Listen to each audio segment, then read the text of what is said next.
आज हम बात करने वाले हैं पृथ्वी के जीवन के जाल के बारे में। ये एक ऐसा कमाल का लेकिन बहुत ही पेचीदा सिस्टम है जहां हर एक चीज दूसरी चीज से जुड़ी हुई है। जरा सोचिए, एक ऐसा जाल जिसका अगर एक भी धागा टूट जाए तो पूरा का पूरा ढांचा हिल जाता है। और ये सिर्फ कहने की बात नहीं है, ये हमारे प्लैनेट की सच्चाई है। ये हमें याद दिलाता है कि नेचर में सब कुछ, हर एक चीज एक दूसरे से कितनी बारीकी से जुड़ी हुई है और ये जो बैलेंस है ये कितना नाजुक है। तो आज हम क्या क्या देखने वाले हैं? पहले हम समझेंगे कि ये जीवन का जाल आखिर है क्या। फिर देखेंगे कि इंसानी दखल से इस पर क्या असर पड़ रहा है। और आखिर में हम बात करेंगे कि इसे बचाने के लिए क्या उम्मीद है और हम क्या कर सकते हैं। तो चलिए सबसे पहले हिस्से से शुरू करते हैं। जीवन का जाल। आखिर हमारी दुनिया काम कैसे करती है?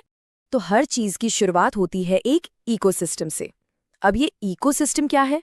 देखिए, ये एक बहुत बड़े जंगल जितना विशाल भी हो सकता है या फिर पानी के एक छोटे से पोखर जितना छोटा भी।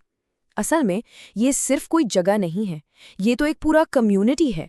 एक ऐसा समुदाय जहां हर चीज लगातार बदल रही है और एक दूसरे पर पूरी तरह डिपेंड करती है। अब हर इकोसिस्टम के दो पहलू होते हैं। एक तरफ है बायोटिक, मतलब जिंदा चीजें जैसे पेड़ पौधे, जानवर, फंगस, बैक्टीरिया। और दूसरी तरफ है एबायोटिक, यानी बेजान चीजें जैसे सूरज की रोशनी, पानी, मिट्टी, हवा। और एक हेल्दी सिस्टम के लिए इन दोनों के बीच एक परफेक्ट बैलेंस होना बहुत बहुत जरूरी है। इसे प्रकृति के ऑर्गेनाइजेशन का एक पिरामिड या सीढ़ी समझिए। सबसे नीचे है एक अकेला जीव, मान लीजिए एक बाघ। फिर आती है उसकी पॉपुलेशन, यानी बाघों का एक झुंड। उसके ऊपर आती है कम्युनिटी, जहां बाघ, हिरण, कीड़े सब साथ रहते हैं। और फिर बनता है इकोसिस्टम, जब इस कम्युनिटी में हम नदी और जंगल जैसी बेजान चीजों को भी जोड़ देते हैं। और इन सब को मिलाकर बनता है हमारा बायोस्फीयर, यानी पृथ्वी के सारे इकोसिस्टम्स। तो अब ये तो समझ आ गया कि इसके हिस्से क्या हैं। अब देखते हैं कि ये सब मिलकर एक नाजुक संतुलन कैसे बनाते हैं। आखिर कैसे जिंदगी एक साथ टिकी रहती है। देखिए, इकोसिस्टम में एनर्जी का फ्लो एक सीधी लाइन में होता है। इसे हम कहते हैं फूड चेन। कहानी शुरू होती है प्रोड्यूसर से, यानी पौधे से, जो सूरज से अपनी एनर्जी बनाता है। फिर एक टिड्डा आता है और पौधे को खाता है। फिर एक मेंढक उस टिड्डे को खा लेता है और फिर एक सांप उस मेंढक को। एनर्जी एक से दूसरे में ट्रांसफर हो रही है। लेकिन असलियत में ये इतना सीधा नहीं होता। सच तो ये है कि ये एक सीधा चेन नहीं, बल्कि एक बहुत ही उलझा हुआ फूड वेब, यानी एक खाद्य जाल होता है। इसमें कई सारी फूड चेन्स आपस में जुड़ी होती हैं। और एक नियम है, ये जाल जितना ज्यादा कॉम्प्लेक्स होगा, सिस्टम उतना ही स्टेबल होगा, उतना ही मजबूत होगा। क्यों? क्योंकि अगर एक जीव कम भी हो गया तो बाकियों के पास खाने के और भी ऑप्शंस होते हैं। अब एक सवाल, क्या एक जानवर एक नदी का रास्ता बदल सकता है? सुनने में थोड़ा अजीब लगता है ना, पर इसका जवाब एक बहुत ही कमाल के कॉन्सेप्ट में छिपा है। और वो कॉन्सेप्ट है कीस्टोन स्पीशीज का। कीस्टोन स्पीशीज वो जीव होता है जो पूरे इकोसिस्टम को एक साथ बांध कर रखता है। ठीक वैसे ही जैसे किसी पुराने पुल के बीच का पत्थर, जिसे हटा दें तो पूरा पुल ढह जाए। इसका सबसे जबरदस्त उदाहरण है येलोस्टोन नेशनल पार्क में भेड़ियों की वापसी। जब वहां भेड़िए वापस लाए गए तो पता है क्या हुआ? उन्होंने एल्क यानी हिरणों की आबादी को कंट्रोल किया। इससे क्या हुआ? पेड़ों को फिर से उगने का मौका मिला। पेड़ों पर पक्षी वापस आ गए और तो और पेड़ों की जड़ों ने मिट्टी को पकड़ लिया, जिससे नदियों का कटाव रुक गया और उनका बहाव तक स्थिर हो गया। सोचिए, एक जानवर ने पूरा लैंडस्केप बदल दिया। लेकिन अब कहानी में एक नया मोड़ आता है। अब हम बात करेंगे मानवीय पदचिह्न की, यानी कैसे इस खूबसूरत जाल को तोड़ा जा रहा है। देखिए, हमारी एक्टिविटीज के कुछ बड़े असर हुए हैं।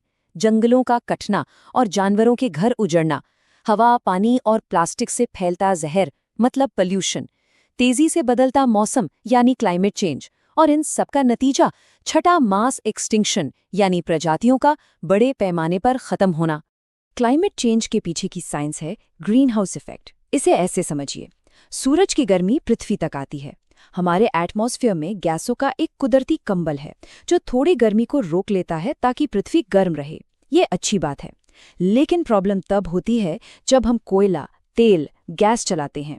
इससे एक्स्ट्रा गैसें हवा में जाती हैं और ये कंबल जरूरत से ज्यादा मोटा हो जाता है और नतीजा, अब ये बहुत ज्यादा गर्मी को अंदर ही कैद कर लेता है। और इसका असर वाकई में डराने वाला है। इस चार्ट को देखिए। ये जो पहली बार है वो है प्राकृतिक दर, मतलब नॉर्मली प्रजातियां कितनी तेजी से विलुप्त होती हैं। और ये दूसरी बार, ये है आज की दर, इंसानों की वजह से। फर्क साफ है। हम आज जिस स्पीड से प्रजातियों को खो रहे हैं, वैसी स्पीड पहले कभी नहीं देखी गई। लेकिन क्या सब कुछ खत्म हो गया है? नहीं, उम्मीद अभी भी है। तो चलिए अब बात करते हैं बहाली और आशा की। हम इस टूटे हुए जाल की मरम्मत कैसे कर सकते हैं? सबसे बड़ा और जरूरी कदम है हमारी एनर्जी का चुनाव। एक तरफ हैं फॉसिल फ्यूल्स, कोयला, तेल, गैस, ये लिमिटेड है और बहुत पॉल्यूशन करते हैं। दूसरी तरफ है renewable energy, solar, wind, hydro, ये साफ हैं और कभी खत्म नहीं होने वाली। चॉइस बिल्कुल क्लियर है। और ये सिर्फ सरकारों या बड़ी कंपनियों का काम नहीं है, हम सब भी कुछ कर सकते हैं। सस्टेनेबिलिटी के 3 Rs के बारे में तो सबने सुना होगा। रिड्यूस यानी कम इस्तेमाल करना, रीयूज यानी चीज़ों को दोबारा इस्तेमाल करना, और रिसाइकल यानी पुरानी चीज़ों से नई बनाना। और एक बात याद रखने वाली है, इन तीनों में सबसे ज़्यादा पावरफुल, सबसे ज़्यादा असरदार है रिड्यूस, यानी अपनी खपत को ही कम करना। रोजमर्रा की जिंदगी में भी छोटे छोटे बदलाव बड़ा फर्क ला सकते हैं। जैसे पानी बचाना, घर में LED बल्ब लगाना जो 75% कम एनर्जी लेते हैं, अपने आसपास ऐसे पौधे लगाना जो वहाँ के लोकल वाइल्ड लाइफ को सपोर्ट करें, और हाँ, दूसरों से इस बारे में बात करना, उन्हें एजुकेट करना, हर एक कदम मायने रखता है। एक बहुत ही पावरफुल बात कही गई है, हम पहली पीढ़ी हैं जो सच में समझ रही है कि हम इस प्लेनेट को कैसे बर्बाद कर रहे हैं, और हम ही आखिरी पीढ़ी हैं जो इसके बारे में कुछ कर सकती है। ये लाइन हमें हमारी जिम्मेदारी का एहसास कराती है। शायद ये चीज़ों को ठीक करने का हमारे पास आखिरी मौका है। तो सवाल आखिर में यही है, हमारा चुनाव क्या होगा? क्या हम इस खूबसूरत और नाजुक जाल को बिखरने देंगे, या हम सब मिलकर इसे बचाने की कोशिश करेंगे? इसका जवाब हम सबको मिलकर देना है।